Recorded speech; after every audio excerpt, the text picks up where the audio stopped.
Good evening, I'm Judy Woodruff. On the NewsHour tonight, California burning. The death toll rises as multiple massive wildfires rage across the state. Then several key midterm election races remain undecided. We have the latest on recounts in Florida, lawsuits in Georgia, and an expanding Democratic lead in Arizona. Plus, a report on the challenges of providing mental health care in Liberia following an Ebola outbreak in the long aftermath of a brutal civil war. We would go to meetings and people would acknowledge, yes, psychosocial, that's important. But mostly they were thinking about how we could get mattresses and buckets and those kinds of things to people and food, but not about how do you address the problems of the mind. All that and more on tonight's PBS NewsHour.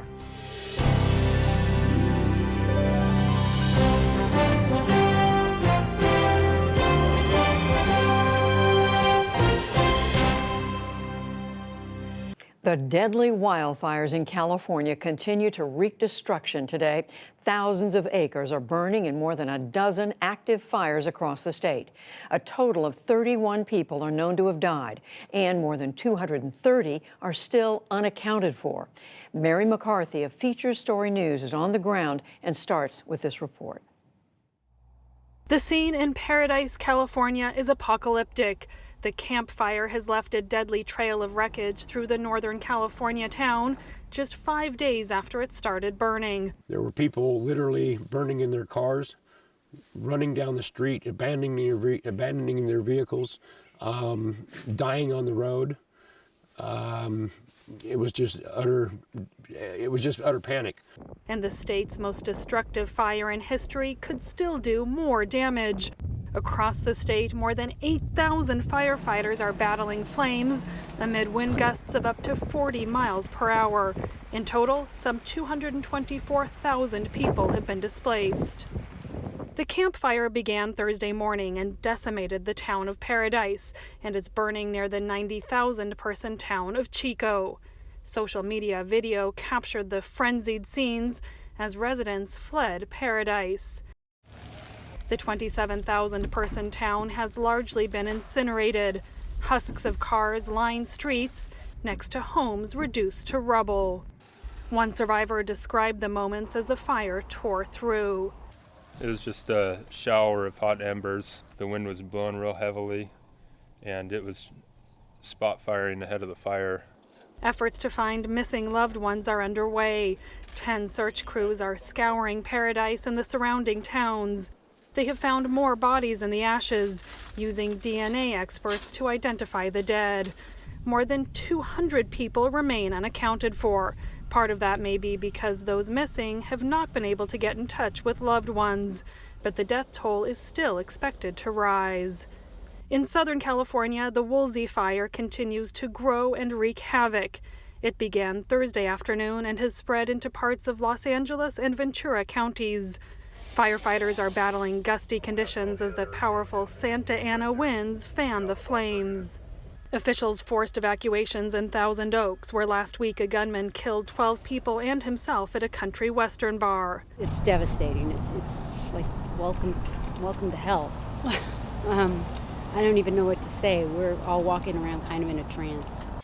The fire has also ravaged the seaside town of Malibu, where multi-million-dollar houses and mobile homes in the hills have been destroyed. Oh my God, I'm surrounded by fire. I'm surrounded by fire right now. I don't know what to do. One resident captured flames swallowing her Malibu neighborhood as she fled. Malibu and nearby Calabasas are under mandatory evacuation orders, and authorities have urged residents to be prepared for new blazes. These are extreme conditions. If there's a fire in your neighborhood, do not wait for an evacuation order. Leave. 2 new fires also broke out today near the Woolsey Fire, shutting down California Highway 118. With the flames only partially contained across the state, California Governor Jerry Brown has declared a state of emergency. He said these fires represent a new reality for the state, with longer and more devastating fire seasons to come. This is not the new normal, this is the new abnormal. And this new abnormal will continue, certainly in the next 10 to 15 to 20 years. And unfortunately, the best science is telling us that dryness, warmth, drought, all those things, they're going to intensify. He has requested federal funds to fight the fires and rebuild the damaged areas. Over the weekend, though, President Trump appeared to blame the state government's response to the fires. In a tweet, he wrote, "There is no reason for these massive, deadly, and costly forest fires in California, except that forest management is so poor." California recovered from a 5-year drought 2 years ago, but conditions across the state remain dry and windy, ripe for wildfires. Authorities say the combination of drought, rising temperatures from climate change, and the construction of homes deeper into forest areas will only make things worse. Gusty and low humidity conditions are expected across the state through Tuesday. And Mary McCarthy joins us now. So Mary, tell us exactly where you are right now and give us a sense of the scene there. So where I'm standing now, Judy, is a residential subdivision in Oak Park outside of Los Angeles. And what we're seeing here is what we're seeing, in fact, across the region, is that you have suburban homes built into these beautiful rolling hills that the region is known for. And the fire has come in and sort of skipped and jumped across the neighborhood, and you end up with scenes like this. A few homes scattered throughout the neighborhood that are entirely decimated, burned to the ground. A very difficult situation. Speaking to neighbors in this particular neighborhood, we learned that this, in fact, is the home of a firefighter. He was at home in the neighborhood putting out spot fires at homes around him when the fire broke out at his own home. Fortunately, he was able to grab his wife, grab their pets, and get out on time to safety. At this point, he is out there with the thousands of other California firefighters fighting the blazes as we speak. Mary, you were talking, you told us earlier today, to the Red Cross that's helping with evacuation. What have they told you? That's right. I was just at one of the evacuation centers, which in fact was set up at a local recreation center in the immediate emergency response. The first night they had about 250 evacuees. They said those numbers have been going down as slowly people have been able to go to their families' homes or the homes of loved ones. At this point, they're sort of moving into phase 2 of the response, which is taking the evacuees still there, many of them senior citizens, and putting them into longer-term accommodations. In this case, at California Lutheran University, which has offered a place where they have showers and more of those basic comforts that people need when they've been pushed out of their homes. Mary, we know in a terrible coincidence, this is right where there was that awful shooting at a bar and dance club in Thousand Oaks last week. They're dealing with a double tragedy.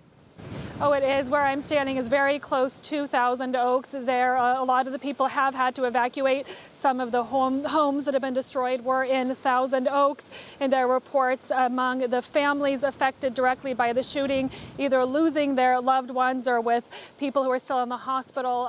They are, in fact, out of a home. A very difficult situation. Some of the funerals at this point have been postponed, so it's just an unimaginable situation for the residents of Thousand Oaks. We certainly wish them the very best. Mary McCarthy, thank you so much. And for a closer look at the terrible fire toll in the northern part of the state, Sheriff Corey Honey of Butte County joins us by phone. Sheriff Honey, so many people displaced, all the death there. What is your main task now? Well, from a law enforcement perspective and from a coroner's perspective, because I'm also the county coroner, we are first preparing ourselves in the event that we need to evacuate additional areas. This fire is still going on. So we have law enforcement officers here that would help with that. Once the area is evacuated, of course, then we have law enforcement officers who will remain there to provide security, prevent, hopefully, anybody from getting in there and engaging in looting. And then on the other side of that, many people have been displaced. We are receiving a lot of reports from people that cannot find friends or loved ones, and so we're investigating those as missing persons. That's a pretty daunting task, given how big this particular situation is. And in addition to that, we are in the process of going into the burned out areas and recovering human remains that perished in the fire. And the process of identifying those remains, how are you dealing with that? So that is a difficult process, made more difficult by the fact that many of these people succumbed to the fire. In some cases, we have badly burned bodies.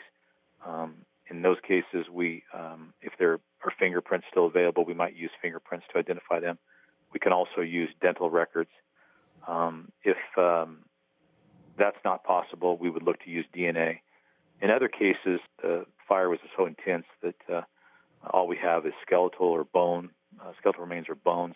And then we also believe that there's a high likelihood that some of the remains may have been completely consumed by the fire. It's just almost impossible to imagine how horrible.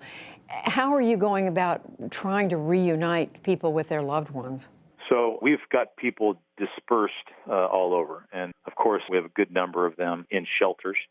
But beyond that, there were a lot of people that didn't go to shelters, and they either went with friends and family, or some got hotels in other locations. And so it has been a difficult task. We are working to try to do that. We're asking people if they're missing a friend or family member to contact our office, and we'll provide some numbers so you can perhaps put that up. We ask that they contact us, and then we're checking our system to see if we can locate them. We're checking with the local shelters, trying to get information from the local shelters. And we're also asking those people who've reported them to utilize their own networks to try to locate them if they do let us know.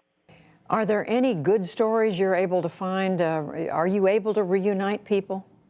We are. And although I don't have that specific number in front of me, but we have been able to find people and make sure that they were accounted for and reunite them. And that is a really positive thing. And do you have enough help? Do you have enough in your office and adjacent sheriff's offices to do the work that you need to get done? Well, certainly my office is not big enough to take on. This is a monumental task. I mean, it's unprecedented given what we're dealing with. I think at this point we're on pace to be the deadliest fire in the history of California. So I've reached out through the California Law Enforcement Mutual Aid System, and as a result of that, I have law enforcement officers, search and rescue members, coroner's teams, a whole host of specialties and disciplines that have come from throughout California to assist me. Sheriff Corey Honey dealing with what just sounds like an almost insurmountable job, but we certainly hope you're getting the help you need, and we wish you the very best. Thank you. Thank you. I appreciate it. In the day's other news, President Trump claimed that an honest vote count is no longer possible in Florida's governor and Senate races. He tweeted, "Many ballots are missing or forged," and said Republicans Rick Scott and Ron DeSantis, who both have slim leads, should be declared the winners. He provided no evidence for his claim. Meanwhile, the race for governor in Georgia remains too close to call. And in Arizona, Democrat Kyrsten Sinema maintains a narrow lead in the state's Senate contest. We'll take a closer look at the recounts after the news summary. Stocks plummeted on Wall Street today after Apple, Amazon, and other tech companies suffered steep losses. The Dow Jones Industrial Average plunged 602 points to close at 25,387. The Nasdaq fell 206 points, and the S&P 500 slipped more than 54. Israeli air raids in the Gaza Strip left at least 3 Palestinians dead today. They came less than 24 hours after an Israeli undercover operation killed a Hamas commander and 6 other Palestinians. The strikes are the latest in what is becoming a back and forth between Israel and Gaza. An Israeli military spokesman said that at least 200 retaliatory Palestinian rockets targeted Israel today. A Hamas spokesman blamed Israel for the escalation. The Israeli enemy struck a pivotal point for all the regional and international parties that were seeking to strengthen the ceasefire and to end the crisis in the Gaza Strip. The Israeli enemy isn't interested in a calm, and it's not interested in an end to the Gaza Strip blockade. The Israeli occupation is the one responsible for these stupid actions. The Palestinian resistance will never abandon its duty in making Israeli occupiers pay the price for all these crimes and foolish acts. Israeli Prime Minister Benjamin Netanyahu cut short his visit to the World War I commemorations in Paris to address the escalating conflict. There is word that North Korea is operating 16 secret ballistic missile bases in spite of ongoing nuclear negotiations. That is according to the Center for Strategic and International Studies. The U.S. think tank published satellite images of the facilities. One showed a nuclear base about 50 miles north of the demilitarized zone. The evidence contradicts President Trump's claim that the North is eliminating its nuclear programs. Back in this country, Catholic bishops delayed a vote on new ways to combat sex abuse in the church. They had gathered for a national conference in Baltimore and were expected to consider a number of proposals, including a new code of conduct. But the Vatican requested that they postpone any action until February, when it convenes a worldwide meeting of church leaders. Americans observe Veterans Day today, honoring the men and women who have served in uniform. Annual festivities were held across the country, as at this parade in Mansfield, Texas. Yesterday, the U.S. Secretary of Veterans Affairs, Robert Wilkie, marked the occasion with a wreath laying at Arlington National Cemetery. And the federal government has updated its physical exercise guidelines for the first time in a decade. Recognizing the childhood obesity problem, it now recommends that children as young as 3 be active. The guidelines used to begin at age 6. It also proposes that adults get at least 2.5 hours of exercise weekly and avoid sitting for prolonged periods of time. Only 20% of Americans are currently getting enough exercise. Get up and get moving. Still to come on the NewsHour, the results of several key midterm election races remain in question. An interview with a newly elected Congresswoman on the Democrats retaking the House. Tackling mental illness in the wake of Ebola ravaging Liberia, and much more.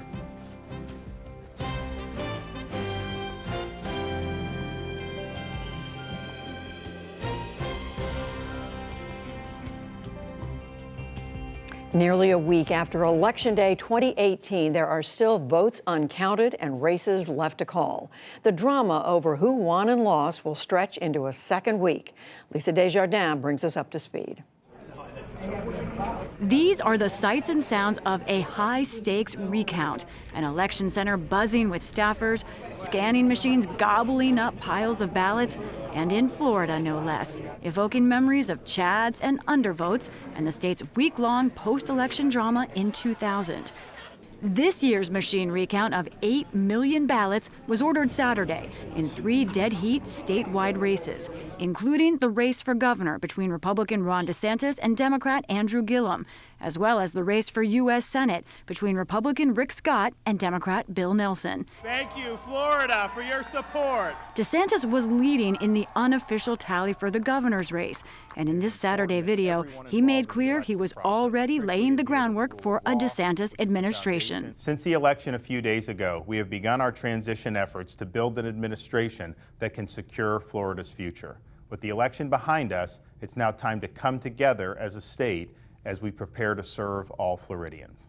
But that same day, Gillum, who had conceded on election night, said he's taking it back. Let me say clearly, I am replacing my words of concession with an uncompromised and unapologetic call that we count every single vote. That we count every vote. And I say this recognizing that my fate in this may or may not change. They're in a recount because of how narrow DeSantis' lead ended up being after the unofficial count, about 0.4%. Scott's lead in the Senate race over Nelson is even narrower, and now litigation is involved. Results from the machine recount in Florida are due by 3 p.m. Thursday. If it's still close, there could be a hand recount of some ballots. On the other side of the country, Arizona officials have said there won't be a complete initial count in the Senate race there until Thursday. Democrat Kyrsten Sinema has a slight lead over Republican Martha McSally. And in Georgia, Republican Brian Kemp is still in position to avoid a runoff for governor against Democrat Stacey Abrams. The deadline for counties to certify there is 5 p.m. tomorrow. in our Georgia. But Abrams filed a lawsuit Sunday asking to extend that deadline, arguing not all potential votes have been vetted and counted. And there is one last unresolved Senate election. Mississippi Republican Cindy Hyde-Smith is defending her Senate seat in a runoff race. A video emerged this weekend showing Hyde-Smith praising a supporter by saying, quote, "If he invited me to a public hanging, I'd be on the front row." Her Democratic opponent, Mike Espy, who is black, called the remark reprehensible. In a statement, Hyde-Smith said it was an exaggerated expression of regard and called the idea of a negative connotation ridiculous. The Mississippi runoff is in just over 2 weeks. For the PBS NewsHour, I'm Lisa Desjardins. So one race that was decided last Tuesday, Virginia's 7th Congressional District, where former CIA case officer Abigail Spanberger defeated two-term Republican Congressman Dave Brat. The district in suburban Richmond has not been held by a Democrat for almost 50 years.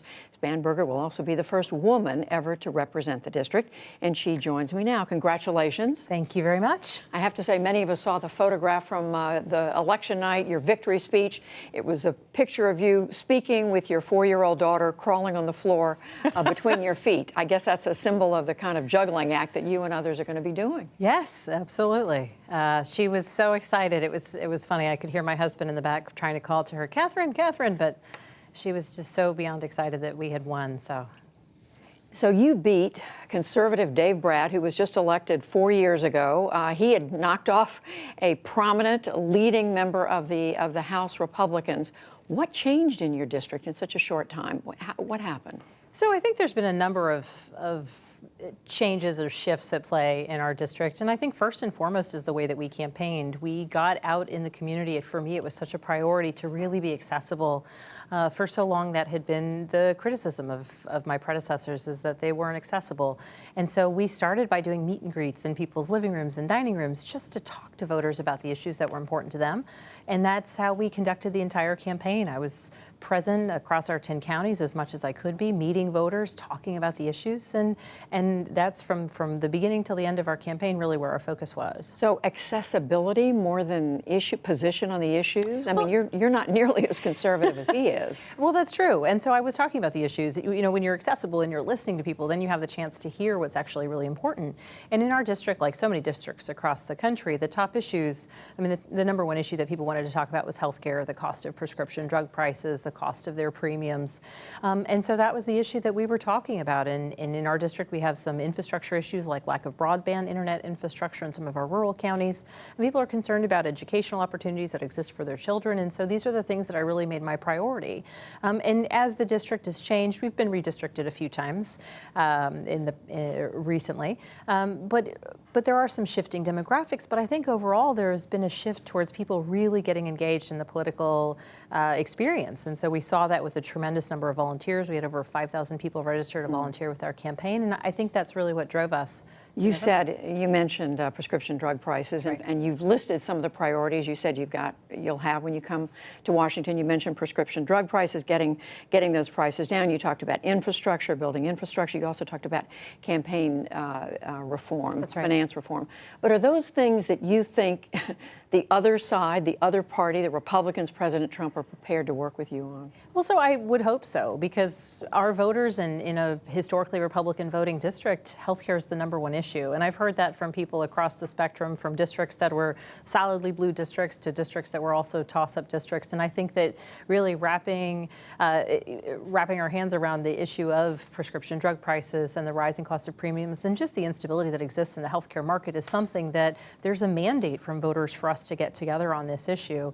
And I think voters are tired of seeing people in Washington bicker along partisan lines, because the bottom line is there are Republicans who cannot afford their prescription drug prices just as the same as there are Democrats. And it's something that if we're really trying to meet the needs of the American people, that's something that both parties should be willing to try and find common ground on. One of the things you've got to resolve, though, before you work with the other party is who's going to be the leader of the Democratic Party in the House. You've said that you are not prepared to support Nancy Pelosi for Speaker. You've said you want a leader who can represent the full House, make progress for the American people. My question is, Who can fill that job? If not Nancy Pelosi, who is it? Who are, name one or two people? You know, and it's interesting. So I have tremendous respect for everything that Nancy Pelosi has done as a representative of her district, as a prior Speaker of the House, and certainly as the leader of the Democratic Party. But I think that what we needed in Washington and what we've had is we have a shift in new voices arriving in Washington at the lowest levels. And I think that at the highest level, we also need a shift in the direction of the conversation. And that starts with changing the people who are directing that conversation. In terms of who would actually be next in line, no one has stepped forward at this point in time saying that they're going to run against her. So that makes that question a little bit harder to answer. But I think in a vibrant House of Representatives, and certainly within a vibrant Democratic Party, there should be strong people who could step forward and who could, usher in a new era as we're pivoting with all of these new members coming in. But you're just days away from having to have a vote on this, having to figure it out. Are there no names out there that you'd be prepared to support? I have not yet been made aware of anyone who is who's intending to run, apart from Leader Pelosi. So the other thing, another point you made in this after the election, you said Democrats shouldn't appear to be too partisan. I guess my question is, do you think that you shouldn't stand? This is a president who is known for using very tough rhetoric, going right for the jugular in talking about Democrats. Are you saying you turn the other cheek? I mean, what should the approach be for Democrats? I think it's the difference between offensive and defensive. I think when we're looking at trying to solve problems, we need to talk about these issues that are impacting our communities and our districts as issues that impact the American people, like prescription drug costs and other related issues. When we're talking about upholding American values, when we're talking about who it is that we are as a people, that doesn't necessarily have to be partisan. I think that one of the things that in our district people are very tired of is the lack of civility and decency in politics. And so I think it's incredibly important that we stand up for our ideals. We stand up against attacks on the foundational principles of who we are: a free press, freedom of expression, freedom for people to be who they are, and certainly attacks on an intelligence community, and all of these things that we've seen in this shifting world that we're in. But it doesn't always have to be an us versus them. It has to be this is who we are and we need to stand up for it, as opposed to a left versus right or Republicans versus Democrats. It should be American values that we all stand up for. And frankly, at this point, a lot of the loudest voices standing up for those values are Democrats.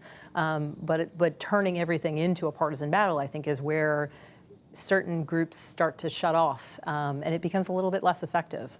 What about, well, in connection with that, a lot of talk about investigating the president, ethical and other misdeeds, alleged misdeeds on the part of the president, his family, members of the administration. Where do you stand on that? A lot of Democrats are saying that's part of the responsibility of this new Congress. So Congress has a variety of responsibilities: legislating, representing the people in their districts, and certainly being a check and balance on the executive branch. And so I think it's an incredibly important role that every member of Congress should be ready to play. And I think in terms of particular discussions related to investigations that may move forward or may be suggested, the question there for me is, what's the goal? And I think that, is the goal understanding something that happened so that we can avoid it from happening again? Is it upholding the rule of law? All of those are sorts of questions that I think we need to be, as Democrats in the majority, ready to answer, because I think the most detrimental thing would be if it looks as though we're being hyper-partisan in our efforts to potentially pursue any investigations, as opposed to being driven by a desire to uphold the rule of law, being driven by a desire to ensure that particular things don't occur again, such as potential Russian meddling in our elections or something like that. It doesn't sound like you're ready to impeach the president. If I have not yet been presented with descriptions of impeachable offenses, so not yet, no. Congresswoman-elect Abigail Spanberger from Virginia, thank you very much for talking with us. Thank you very much for having me.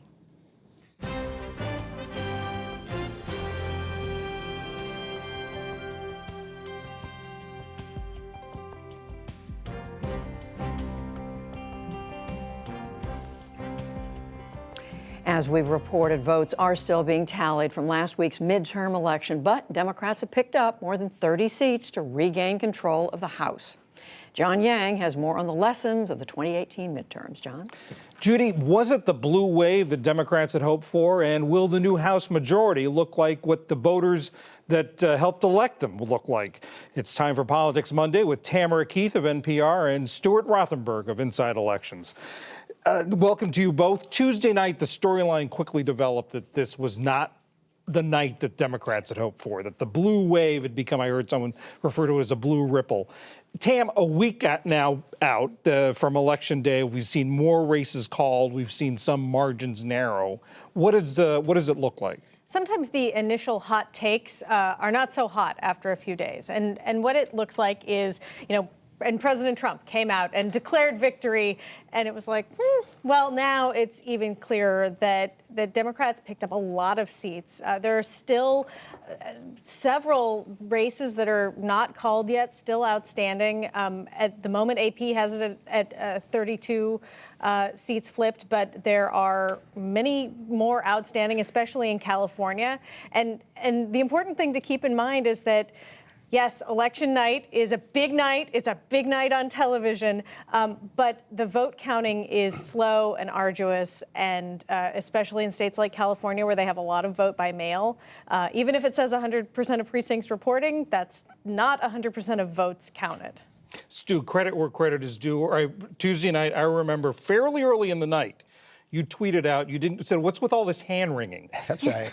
That's right. I think the narrative didn't change 2 or 3 days after the election. I think it changed 2 or 3 hours after the votes started being counted, actually.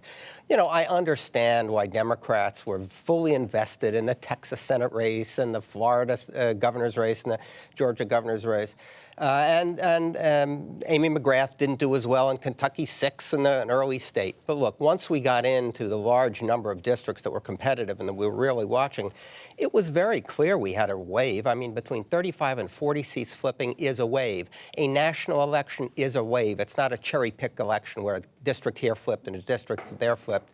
There were upsets, significant upsets in Oklahoma, South Carolina's 1st congressional district. So, look, we just had to wait. People tend to jump the gun. I understand it. Everybody wants to be first. People are emotional. They're invested in the races. But we had a wave, a good Democratic wave. Stu, a couple of those races you talked about, the Georgia governor's, Florida governor, still up in the air. The president saying that votes being discovered in Florida, being turned up. He really seems to be challenging the legitimacy of this. What do you make of that? I think this is very consistent for the president. He really doesn't care about process. He's all into outcomes and how the outcomes affect him and how he plays in the outcome. I mean, many of us think the process is actually more important than the outcome. If you don't get the process right, you can't get the outcome right. So I think it's what you see with Donald Trump is what you get. This is very consistent all along the ways with the Kavanaugh testimony, with rigged elections. He's always undermining the system when it benefits him, and I expect him to continue that. Yeah, and the thing about the president is the first election that he was probably really, truly invested in the result of was 2016. And that election ended at the end of the night, or very early the next morning. And this election it did not end. There are 435 House races and 35 Senate races and all of these governor's races. And the minutia of the election process is not pretty all the time. Close elections get a little bit messy. The process has a lot of technicalities and things that if you haven't been paying close attention come off as weird or suspicious, aren't. I just want to add one thing. The more we have mail elections, mail balloting, absentee ballots and the like, the more complicated this counting process is going to be. I remember somebody tweeted the other day, maybe the president needs to understand how the mail works. It's a slow process. Letters come in, the votes come in, and you got to count them. That's the way it is. And you have to match the signatures on the absentee ballots. Tam, we heard Representative Alex Spanberger talk about the new voices coming into the House. The leadership, though, she's the new voices at the lowest levels. At the top levels, the leadership team that appears to be headed to remain has been there for about a decade. They're the 3 top leaders in their late 70s. Is this going to be a challenge for the Democrats, this public face of the party as we approach 2020? Certainly, if the leadership stays exactly the way it is, I can picture the RNC emails that are probably headed to my inbox already talking about the leadership not reflecting the broader American public, and also the RNC emails saying, what about all those Democrats who said they weren't going to vote for Pelosi and now they do? one argument that you've been hearing a lot in the last 48 hours or so is you can't replace something with nothing. And until someone steps forward for the Democrats to challenge Pelosi, this sort of nascent effort that is out there with members trying to put together a movement, it's pretty hard if the movement doesn't have a leader.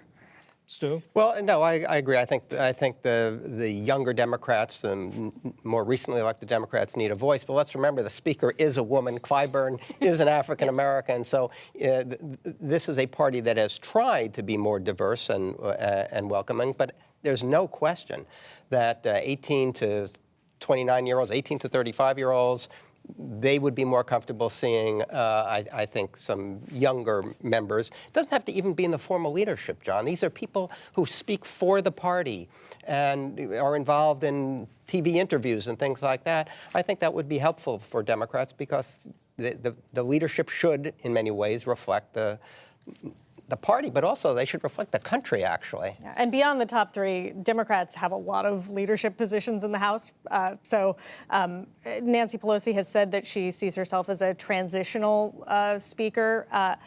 They have had farm team issues where the people who were in the lower ranks of the leadership ended up leaving, like Javier Becerra, who went to become Attorney General of California. So there's something for Democrats to figure out. Tamara Keith, Stu Rothenberg, thank you very much. Thanks, John.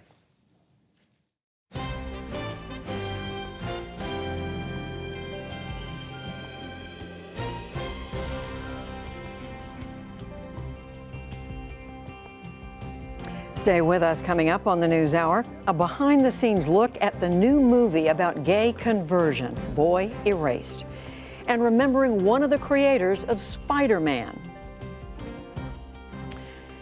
But now, an Ebola outbreak is again killing people, this time in the Democratic Republic of Congo.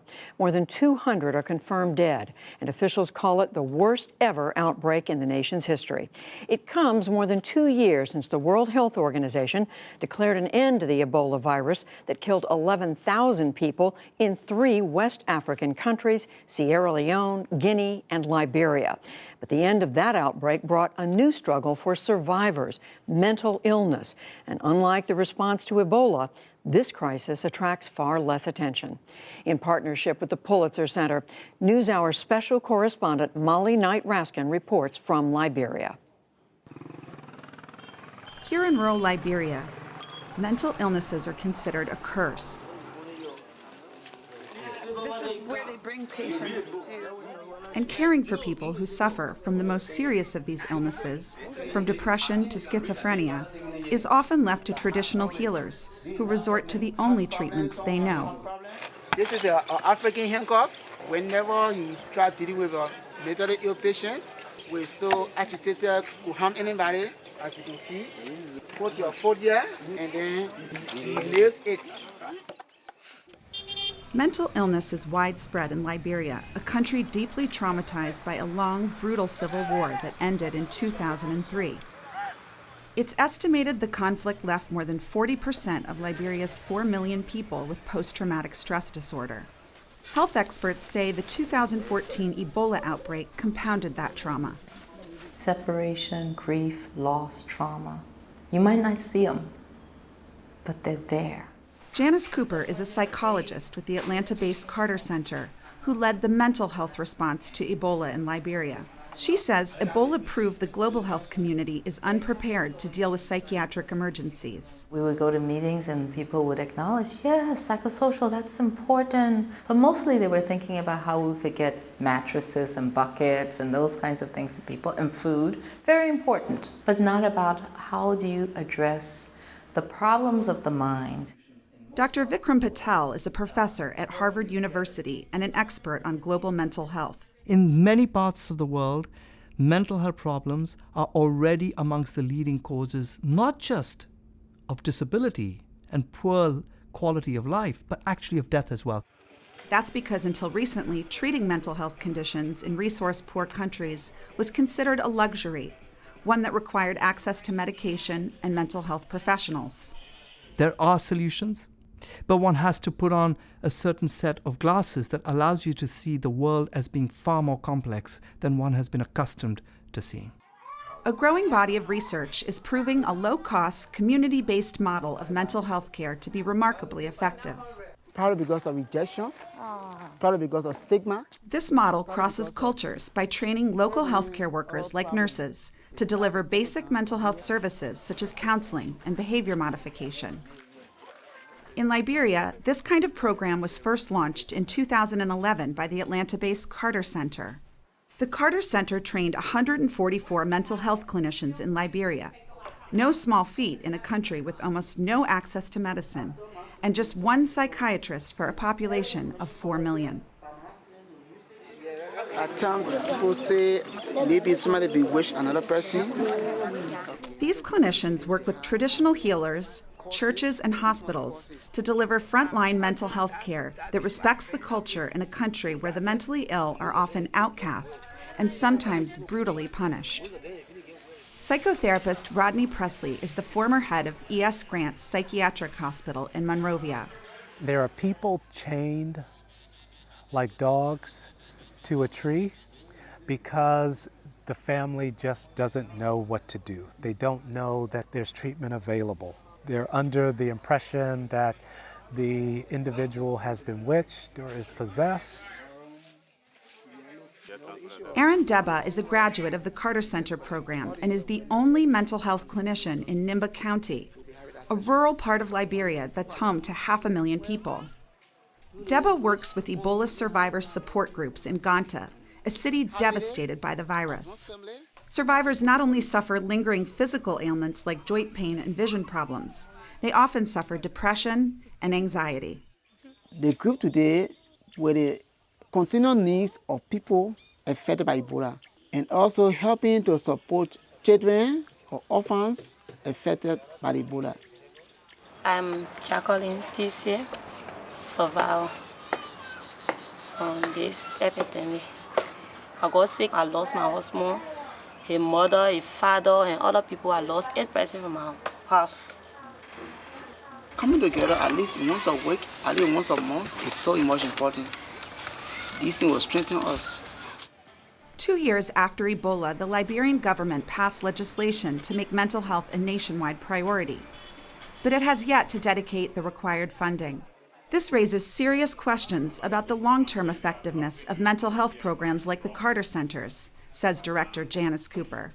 We're really hopeful, sanguine, about the aftermath of Ebola in terms of having more resources for psychological, psychosocial, and mental health services. For now, this leaves mental health care in most developing countries to a small but dedicated number of local health workers who lack the support and resources needed to do their job. For the PBS NewsHour, this is Molly Knight Raskin in Ganta, Liberia.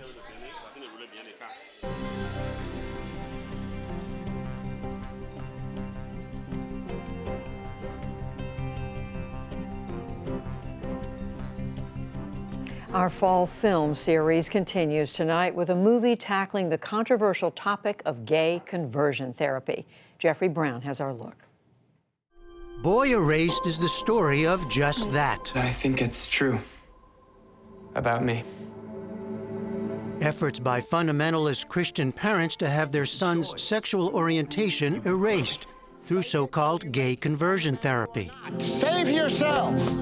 Nicole Kidman stars as the mother, Nancy Emons. Fellow Australian Russell Crowe is her preacher husband, Marshall. With my beliefs, I may have set myself up to lose you. On learning that their son, played by Lucas Hedges, is gay, they force him into a kind of reprogramming treatment facility aimed at changing his sexuality and behavior, an attempt, in their eyes, to move him out of sin. Now, this may be the toughest but most rewarding 12 days that many of you will ever face. But we have just one task, to bring ourselves back to God. Gay conversion therapy has been widely discredited by mainstream psychologists, but is still practiced.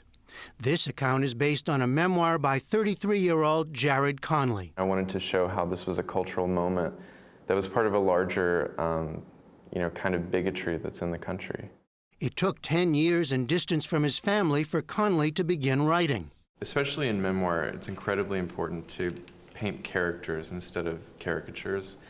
So I never wanted to approach any of the characters in it, you know, my mom or my dad, or even the counselors or the other people there at the camp with me. I did not want to paint them with a heavy brush.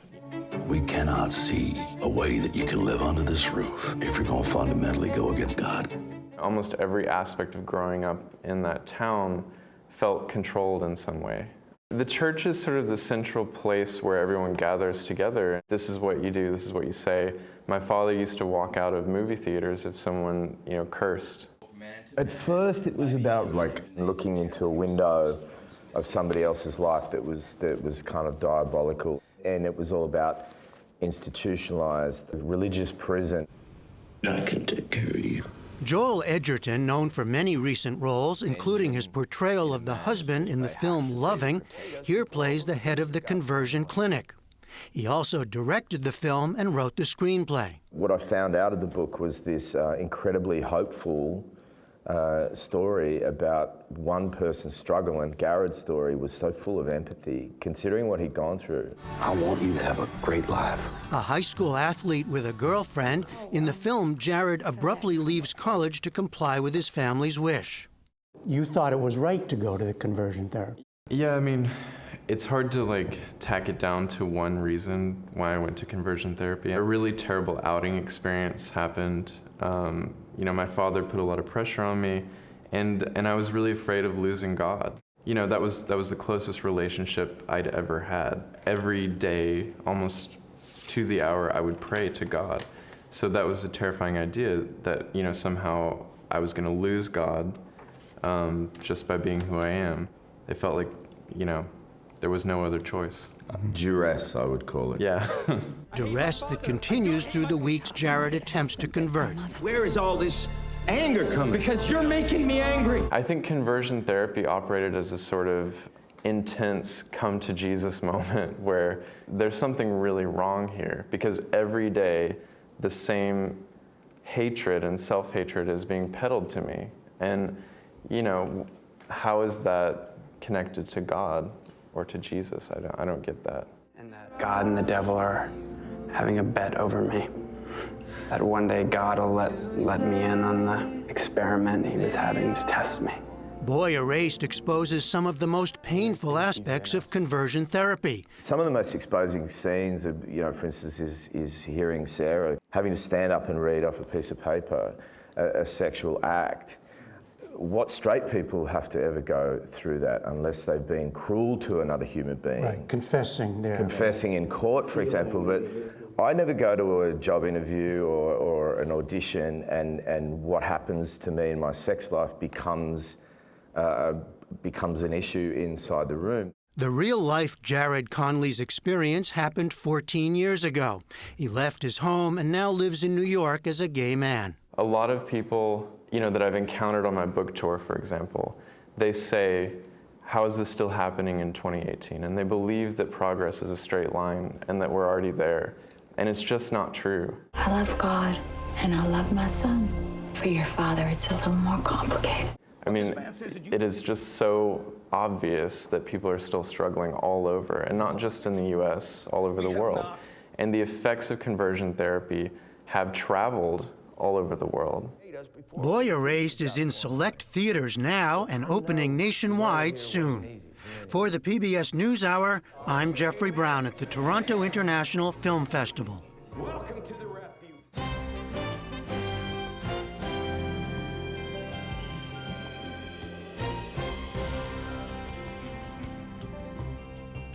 Now, remembering a man who had a big impact on the movies by the legendary comic book characters he helped create. William Brangham has the story. He's credited with bringing to life some of the biggest, baddest, most iconic superheroes of the 20th century. Stan Lee, as the head of Marvel Comics, helped revolutionize comic books 40 years ago, and more recently, helped turn those characters into a worldwide movie juggernaut. Good luck keeping up. It's grossed over $20 billion globally. Bob Batchelor wrote the biography, Stan Lee, the Man Behind Marvel. Stan Lee had a part in creating or co-creating some of America's and the world's greatest popular culture figures. Back in the 1960s, Lee was a writer and editor at Marvel Comics, a company being eclipsed by the much bigger DC Comics, which had the sturdy franchises of Superman and Batman. Lee was asked to come up with something, anything, to compete. His next project, done with his partner, artist Jack Kirby, was The Fantastic Four, and it was a surprise hit, particularly because its oddball characters had weird powers, could never seem to get along, and defied the superhero archetype. This more complex hero was something Lee repeated with great success with his subsequent characters like The Amazing Spider-Man, The Incredible Hulk, and the Avengers series. In a 2002 interview at the premiere of the first Spider-Man movie, Lee described just how hard it was to convince his editor, decades ago, to approve the storyline. I want to do this guy called Spider-Man. He's a teenager. He's got a million problems. Everything goes wrong. My publisher said, Stan, you've lost it. He said, first of all, nobody likes spiders. You can't call a hero Spider-Man. Secondly, a teenager can't be a hero. He can only be a sidekick.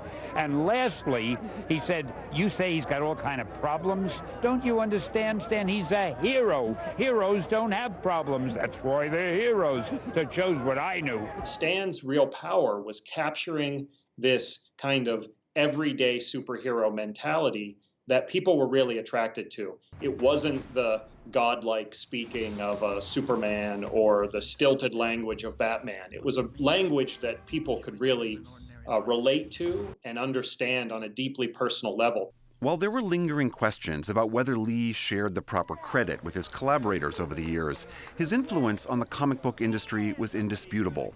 Lee later tried to turn his characters into live action, like in the 1980s series The Incredible Hulk. You're a mutant. But it wasn't until the X-Men and then Spider-Man in the early 2000s did the Marvel movie enterprise really take off.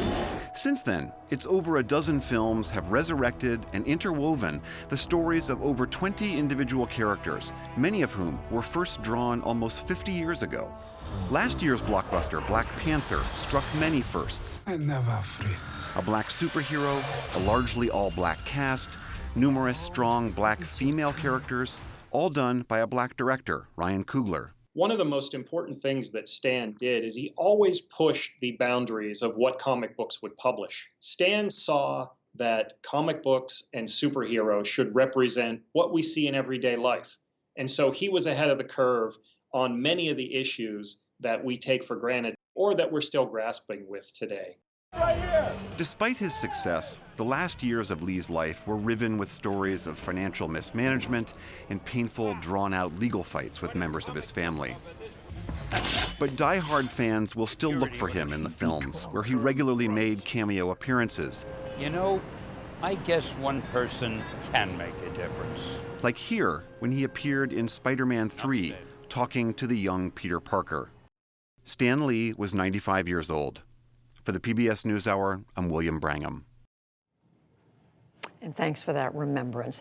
On the NewsHour Online right now, we examine the science that explains why California's mega fires are sparking in November, typically a cooling off period for wildfire season.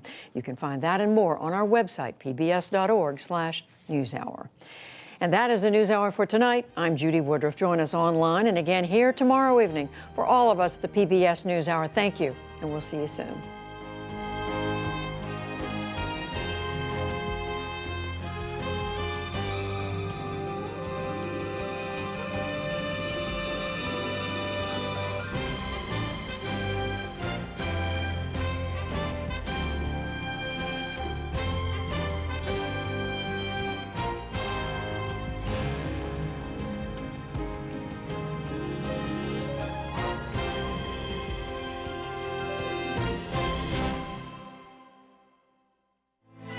You're watching PBS.